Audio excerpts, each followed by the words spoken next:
Hey, good morning, everybody. Hey, today we're going to talk about leadership. I have a master's of science in leadership, and also I was on active duty in the Army for 21 years, and I spent several years in the State Guard, where I rose to the rank of Command Sergeant Major. And this is something that's really important to me to talk to you about. My leadership style, I developed it over the years, and I really owe it to a bunch of people. I'm going to name some of them now. It's Colonel Neal Trent was my first commander in the Army, and Colonel Trent, I love you, brother. You got an honest day's work out of me. And Sergeant Roy Villalobos, he helped him. Okay, Roy, you're a great friend, and I learned a lot from you. And Master Sergeant David Gable, best area leader I ever had whenever I was in career counseling, and I follow you religiously on Facebook.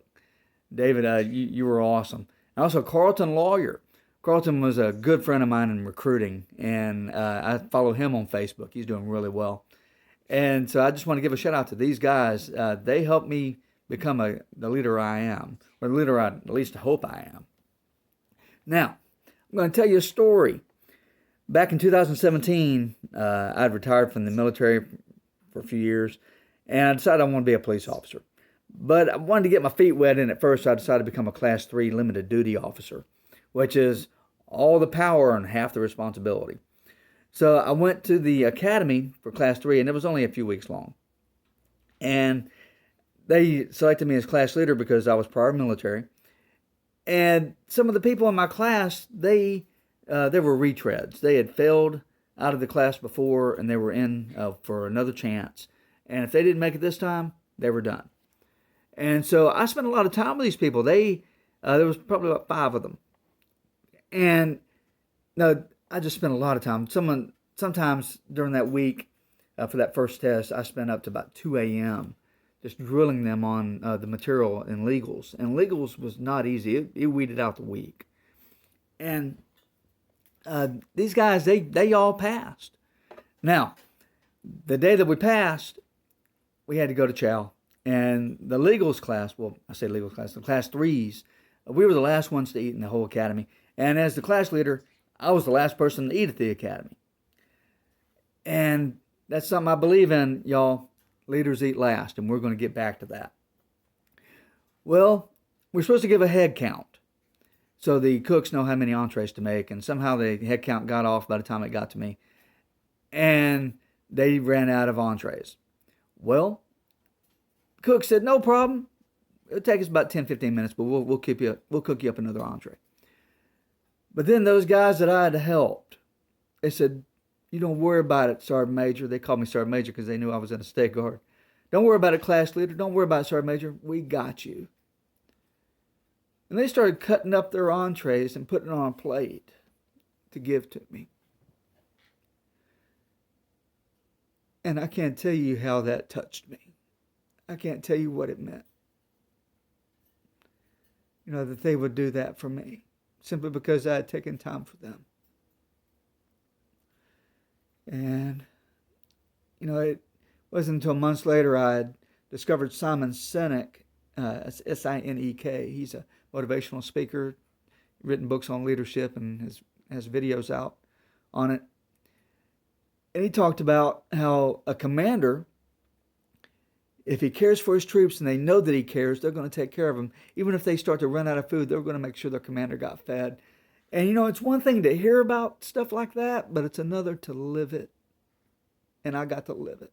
I was privileged enough to live that. And I just can't tell you how much that affected me. Now, in my military career, I had some mishaps, especially in the beginning. Roy can attest to this. Roy Villalobos, you were there. And, I got rehabilitated. I was given another chance. And so I hardly ever hemmed anybody up when I was in charge. I gave second chances because it was given to me. And the person that gave me my first chance was Colonel John Richmond, who's not with us now. And boy, I miss him. He could have hemmed me up. He could have ended my career, and he didn't. He saw potential in me. And he was a really great leader. But let me get back to something else. I said leaders eat last, and they do. You got to make sure your people are taken care of. If you do that, they will move mountains for you. And all this bunk about, rank has its privileges. No, no, sir. No, ma'am. Rank does not have its privileges. In fact, one of the things I'm always going to remember from Simon Sinek, in one of his videos, he said that rank doesn't bestow privilege, it confers responsibility. And if you don't get that, you're no leader. You're nobody to be followed. They should run from you. So just remember that. The higher up you get in your organization, the more rank you get, it's the more responsibility you get. You don't get privileges. You get responsibility. You get the privilege of getting more responsibility. And just let that sink in. Okay, that's what I'm going to leave you with. Something else, though, leaders always read. Okay, and I'm always reading. Marcus Aurelius.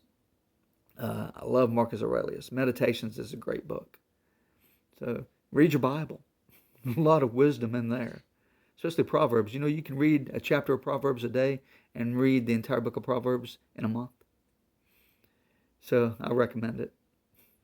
Well, that's it. This has been a pretty good video. I appreciate y'all listening, and I'll have something again for you soon. All right, take care. Love y'all. Bye-bye.